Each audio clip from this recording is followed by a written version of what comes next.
Okay, let's keep going on our cash discounts. So we're on page 270, right at the top of the page, there's an example. And we're talking about using the complement this time. So instead of having to calculate 2% of an interest and then subtracting, sometimes it's just easier to make one problem. You can just figure out the complement. And what I mean by that is, so it says a discount rate of 2% is given on an invoice valuing $425.72.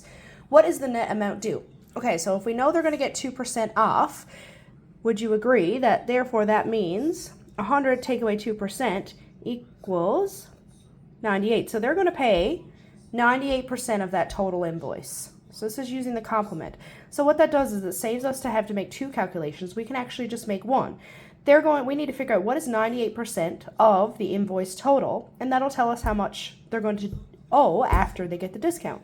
So let's write down our invoice total is $425.72, and we're going to find out 98%. So 98 in a decimal form is 0.98.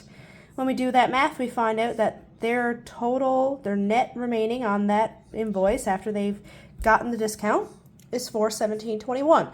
So it basically saves us a step, because you can see that in our previous example, we found out what is 2% of the invoice total and then made another calculation to take that away from the total to get the net. This saves us that step if we use what we call the complement. So you basically take the discount away from 100%, and that'll tell you how much percent they actually have to pay. And that is objective 3. Objective number 3.